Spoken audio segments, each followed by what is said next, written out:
আমাকে মনে হয় বাতাসে এইভাবে ছেড়ে নিয়ে যাচ্ছে। তারপরও অনেকগুলি রুম দেখালাম আর কিছু কিছু ঝলক দেখালাম। এই মুহূর্তে আমি আছি একদম টপ ফ্লোরে, সুইমিং পুল প্লাস হচ্ছে এই সাইডে হচ্ছে সাগর, কি বলে পাহাড়, ওই সাইডে সাগর। এমনি নিম্নচাপের মধ্যে আসছে প্রচন্ড বাতাসের করে আমার কথা আপনারা শুনতে পাচ্ছেন কিনা আমি ঠিক জানি না, আমার গ্লাস ভিজে যাচ্ছে।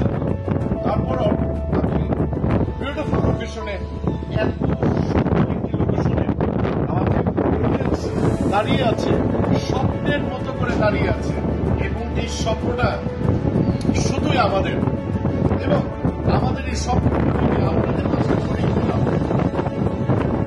পাশেই থাকুন, সাথেই থাকুন।